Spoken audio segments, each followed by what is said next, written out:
பத்திரிகைகளுக்கு காலை வணக்கம். இன்றைய தினம் சட்டப்பேரவை நிகழ்ச்சி துவங்கியவுடன்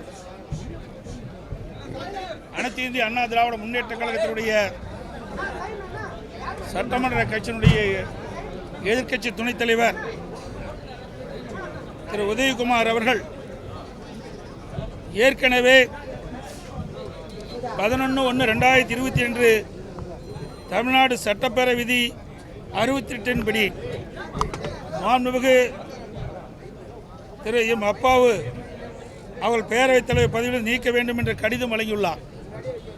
சட்டப்பேரவை விதி எண் 63 படி முன்னறிப்பு காலம் 14 நாட்கள் முடிவடைந்து விட்டதால் பேரவைத் தலைவர் பதவி நீக்கம் செய்யும் கோரும் தீர்மானத்தை இன்றே எடுத்துக்கொள்ள வேண்டும் என்று அவர் சட்டமன்றத்திலே பேரவைத் தலைவரிடம் கேட்டுக்கொண்டார்.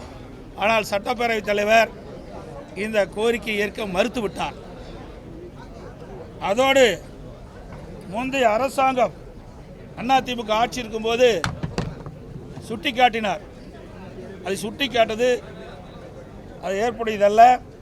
ஏற்கனவே அன்றைய எதிர்க்கட்சி தலைவர் ஸ்டாலின் அவர்கள் அன்றைய சட்டப்பேரவைத் தலைவராக இருந்த திரு பி தனபால் அவர்களை பதவி நீக்கம் செய்ய வேண்டும் என்று தீர்மானத்தை 14 நாட்கள் முடிந்தவுடனே எடுத்துக்கொண்டோம்.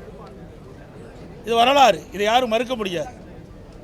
ஆக 14 நாட்கள் நிறைவடைந்த பிறகு கடிதம் கொடுத்து 14 நாட்கள் நிறைவடைந்த பிறகு முறைப்படி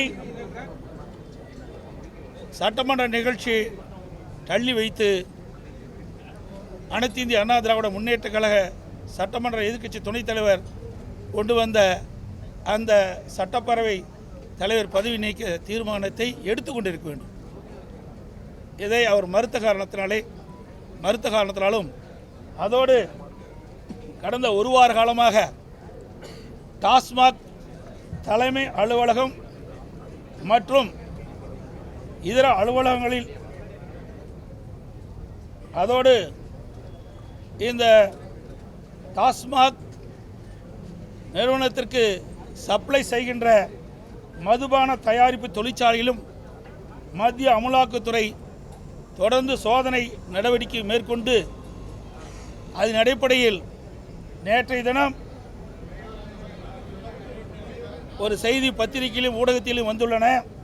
அமலாக்கத்துறை செய்தி வெளியிட்டது. அதில் 1000 கோடிக்கு மேல் முறைகேடு நடந்துள்ளதாக செய்தி வெளியாகியுள்ளன. விசாரணை தொடர்ந்து நடைபெற்றுக் கொண்டிருக்கின்றது.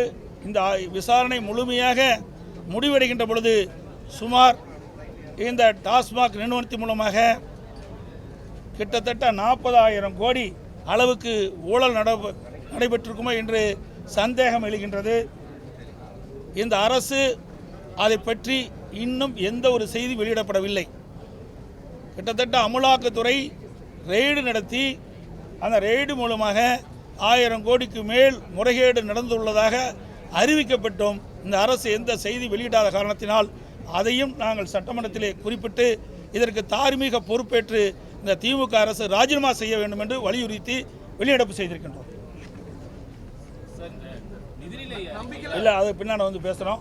நிதிநிலை அறிக்கையெல்லாம் வெளியிட்டிருக்காங்க. நிதிநிலை அறிக்கை முழுமையாக வெளிவந்த பிறகு பத்திரிகையாளரை சந்தித்து ஊடக நண்பர்களை சந்தித்து கருத்துக்களை நாங்கள் தெரிவிக்கின்றோம். ஆமாங்க, அதான் நம்ம தெளிவாக சொன்னேன். 11/1/2025 தமிழ்நாடு சட்டப்பேரவை விதி 68 படி மாண்புமிகு திரு எம் அப்பாவு சட்டப்பேரவைத் தலைவர் பதவி நீக்க கோரும் என்று கடிதம் வழங்கியிருக்கிறார். அது குறித்து தான் அந்த தீர்மானத்தை வலியுறுத்தி தான் இன்றே இந்த தீர்மானத்தை விவாதத்துக்கு எடுத்துக்கொள்ள வேண்டும் என்று வலியுறுத்தினோம். அதை நிராகரித்து விட்டார். அதோடு இந்த மதுபானத்தில் நடைபெற்ற ஊழல்கள் குறித்தும் சட்டமன்றத்தில் நாங்கள் இந்த அரசு மிகப்பெரிய ஊழல் நடைபெற்றிருக்கின்ற காரணத்தினால் ராஜினாமா செய்ய வேண்டும் என்று வலியுறுத்தி சட்டமன்றத்தில் நாங்கள் வெளியிடப்பு செய்தோம்.